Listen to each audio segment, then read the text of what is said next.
இன்றைய தினத்தினுடைய ஆன்மீக தகவலாக நம்ம என்ன பார்க்க போறோம் சொல்லி பார்த்தோம்னா, பாலசுப்ரமணியன் அப்படிங்கிற ஒரு நேயர் கேள்வி கேட்டிருக்கார். அவருடைய கேள்வி என்னன்னு சொல்லி பார்த்தோம்னா, மனம், மூளை இரண்டும் ஒன்றுதானே அப்படிங்கிறது தான் அவருடைய கேள்வியாக அமைந்திருக்கிறது.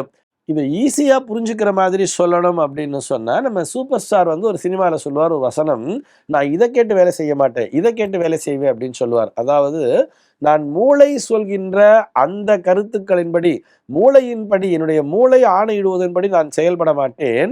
என்னுடைய மனம், என்னுடைய மனசாட்சி எதனை சொல்கிறதோ அதன்படிதான் நான் செயல்படுவேன் என்று அவர் சொல்லியிருப்பார் அந்த படத்திலே.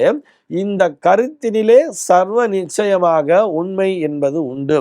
ஆக இந்த நேயருக்கு நாம் நேரடியாக விடையளிக்க வேண்டும் என்று சொன்னால், மனம் என்பது வேறு, மூளை என்பது வேறுதான். அதிலே எந்த விதமான சந்தேகமும் இல்லை.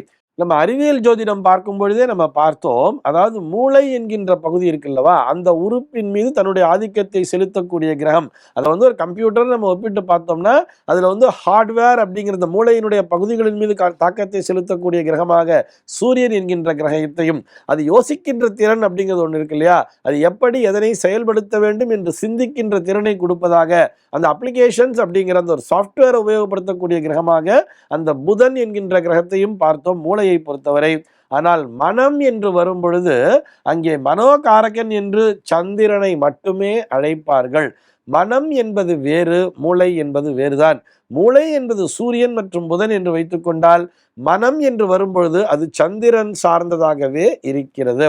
நம்ம தத்துவார்த்தமா முதல்ல பார்க்கணும் அப்படின்னு சொன்னா, மூளை என்பது என்ன சொல்லும் சொன்னா, நம்ம ஏற்கனவே படித்திருக்கக்கூடிய விஷயங்கள், அதாவது கற்றறிகின்ற விஷயங்கள் அத்தனையுமே ஸ்டோரேஜ் அப்படிங்கிறது எங்க போகும் சொல்லி பார்த்தோம்னா, அது மூளையில தான் போய் ஸ்டோர் ஆகியிருக்கும். அது அப்படியே போய் அந்த இடத்துல ஸ்டோர் ஆகிருக்கும். நம்ம இந்த குழந்தைகளுக்கெல்லாம் சொல்லணும்னு சொன்னா, மூளை என்பதை ரோம் அப்படின்னு வேணா வச்சுக்கலாம். ROM, ரோம் அப்படின்னு சொன்னா ரீட் ஒன்லி மெமரி அப்படின்னு சொல்றா இல்லையா.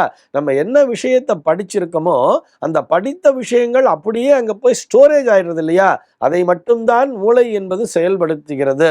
அந்த ஸ்டோரேஜ் ஆன விஷயங்களை நம்முடைய மனமானது உள்வாங்கி எந்த நேரத்திலே எப்படி செயல்படுத்த வேண்டும், இதன் மூலமாக மற்றவருக்கு எந்த விதமான பாதிப்பும் வந்துவிடக்கூடாது என்று யோசிச்சு பண்றது இல்லையா, அதுதான் மனசாட்சி அப்படின்னு சொல்றது. உன்னுடைய மனசாட்சியை தொட்டு சொல்லு அப்படின்னு சொல்லுவா தெரியுமா, உன்னுடைய மூளையை தொட்டு சொல்லுன்னு யாருமே சொல்ல மாட்டா. என்ன உனக்கு மூளை இருக்கா அப்படின்னு எப்படி கேட்பான்னு சொல்லி பார்த்தோம்னா, ஒரு அறிவற்ற செயலை செய்யும் பொழுதுதான், ஒரு முட்டாள்தனமான செயலை செய்யும் பொழுதுதான் உனக்கு மூளை இருக்கான்னு கேட்பா. அதே நேரத்திலே பிறர் துன்பப்படும்படியான செயல்களை செய்யும் பொழுது உனக்கு கொஞ்சமாச்சும் மனசாட்சி இருக்கான்னு தானே கேட்பா, மூளை இருக்கான்னு கேட்க மாட்டாதானே. உன்னுடைய மனதிலே ஈவு இரக்கம் என்பதே இல்லையா அப்படிதானே கேட்பா.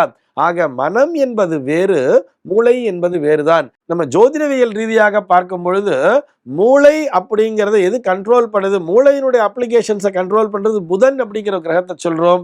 அதே நேரத்திலே மனம் அப்படின்னு வரும் பொழுது அந்த மனதினை கட்டுப்படுத்தக்கூடிய கிரகமாக சந்திரனை சொல்கிறார்கள்.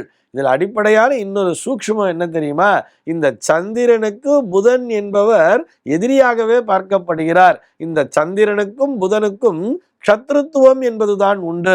இவர்கள் இருவருமே எதிர் கிரகங்கள், அதாவது எதிரி கிரகங்கள் அப்படின்னு சொல்றார். இவர்கள் இருவருமே பகை கிரகங்களாக பார்க்கப்படுகிறார்கள். இதுல இன்னொரு உண்மை என்னன்னு சொல்லி பார்த்தோம்னா, சந்திரனுடைய குமாரன் தான் புதன் என்று சொல்பவர்களும் இருக்கிறார்கள்.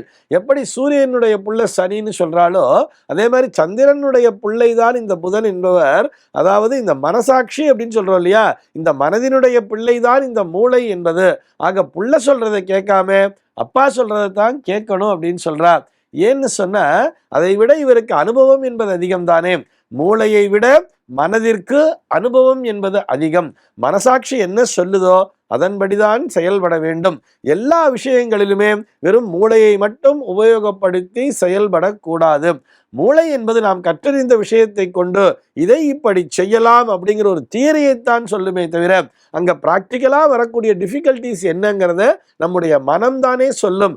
ஆக எல்லோருமே மனசாட்சியின்படிதான் நடந்து கொள்ள வேண்டும். நம்முடைய மனம் எப்படி நமக்கு அறிவுறுத்துகிறதோ, என்ன விதமான இன்ஸ்ட்ரக்ஷன்ஸை கொடுக்கிறதோ அதன்படிதான் நடந்து கொள்ள வேண்டும். அதுக்கு தான் இப்படி சொல்லுவா தெரியுமா, மூளை சூடாயிடுச்சு அப்படின்னு சொல்லுவா. மூளை சூடாயிடுச்சுன்னு சொன்னா ரொம்ப யோசிக்கும் பொழுது மூளையானது ரொம்ப அப்படியே ஹீட் ஆயிடுது அப்படின்னு சொல்றா. ஆனால் அதையே ஒரு தண்ணீரை அருந்தும் பொழுது தண்ணீர் என்பது அந்த சந்திரனை குறிக்கிறது. அந்த தண்ணீரை அருந்தும் பொழுது நம்முடைய மனமும் சாந்தப்படுகிறது, அதன் மூலமாக அந்த மூளையும் சாந்தப்படுகிறது. அப்பொழுது எடுக்கின்ற காரியங்கள் அத்தனையுமே தடையில்லாமல் எந்த விதமான பதட்டமும் இன்றி வெற்றிகரமாக நமக்கு வழிகாட்டுகிறது அல்லவா? வெற்றிகரமான பாதையிலே செல்வதற்கு நமக்கு அது வழிகாட்டுகிறது. ஆக மனம் என்பது வேறு, மூளை என்பது வேறுதான். இந்த தகவலோடு இன்றைய தினம் நான் உங்களிடமிருந்து விடைபெற்றுக் கொள்கிறேன். மீண்டும் உங்கள் அனைவரையும் நாளைய தினம் ஒரு சுவாரஸ்யமான தகவலோடு சந்திக்கிறேன். எம்பெருமானியுடைய திருவருளினாலே இந்த நாள் உங்கள் அனைவருக்கும் சுப தினமாக அமைவதற்கு வாழ்த்துக்கள்.